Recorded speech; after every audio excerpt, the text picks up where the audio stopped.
Hey folks, Jordy here and welcome to my video. Konova sent me a new product, which goes by the name of the Master Pan. Now, this product will help you with a pan movement on your slider. Now, it's actually an extension, so that means if you already have their slider, you can just attach that extension onto your existing slider. Now, let's take a look at how this extension works. The first thing that you have to do is set the beginning point. You start either on the left or on the right side of your slider and make sure that you are going to frame your subject somehow in the middle. Once you have set that point, you're going to slide to the other side and do the exact same thing. You want to frame your subject again in the middle. And right now, when you are going to slide with your camera, you will see that the extension will make sure that your subject will always stay in the middle. In other words, it's panning for you. Now, because this extension is doing the panning for you, it goes very smooth and very precise. Now, Konova is advertising their product like this. However, I think that we can do much more with this product. So let's find out several tricks and tips.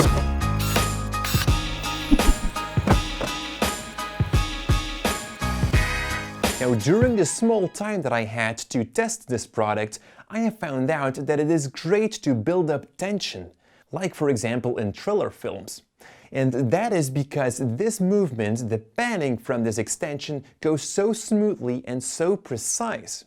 And since you only have to pay attention to the sliding itself, you can create very weird camera movements, but very smooth camera movements. And it are those things that can build up that tension. Let's take a look at several examples. And the first thing I call the reveal, because we're going to reveal something. For example, you see a trail of clothes, and on the very end of that trail, you reveal something. Now, if you want to tell a scary story, you could show on the end a chopped off finger. I'm going to leave that creativity up to you guys. Now, how do we start with this? We are going to lay down the slider so that we are actually going to slide backwards instead of to the sides. And on the very end, we're going to pan just a little bit and make sure that the subject is in the frame. Then the starting position, which we'll now set, is on the end of the slider, of course. And we're going to bring some clothes in the focus.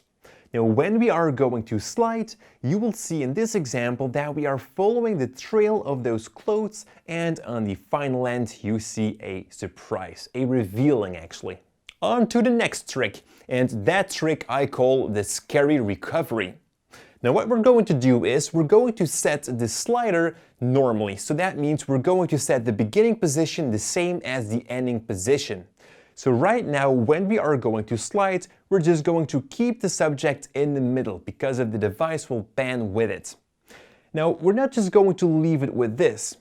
As you can see, I'm using a photo tripod hat in this example.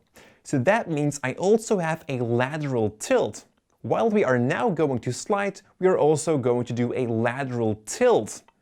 Now we are doing three movements at the same time now. We're doing a sliding, we're doing a panning, and we're doing a lateral tilt. It's a weird movement, but it's so smooth, and therefore it creates much tension. Crooked frames is something that scary movies use a lot. On to the next trick now, guys, and that is the I'm watching you shot. And for that, we'll get the tripod. Now just click your slider into the tripod with the extension on it, of course, and we're going to set the tripod crooked. Now, because our slider now is crooked, the panning will somehow act also as a tilting. We're going to pan and tilt at the same time, which will make our whole movement kinda crooked. However, this is great.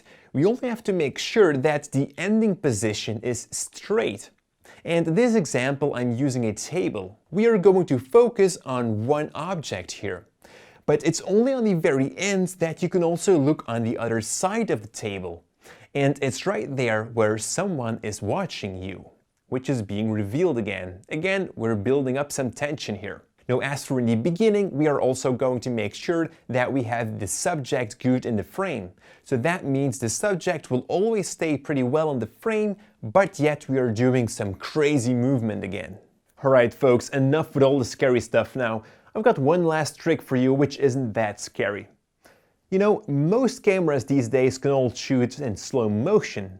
And there's another great advantage that we have with that extension, with the Master Pan. You know, when you want to film something in slow motion, the camera also has to move fast sometimes. In this example, we are going to roll a little ball in front of the camera, and we want to slide and pan with that ball. Now, this is going to be very hard without the extension, since you have to be so fast. In the example here right now, you can see how fast I have to slide to stay up with this rolling ball. But thankfully, the panning will go automatic, and this creates a unique shot that you don't see that often, because you really need that very precise panning, and as you see in the final shot, it looks great, something that we indeed don't see that often. Alright folks, and that was it for the tricks and tips video for the Master Pan. In the description down below you can find several links where you can buy this product, as well how to set it up. Thanks a lot for watching, make sure to thumbs up this video if you have enjoyed it, and also make sure to subscribe to see more content from me.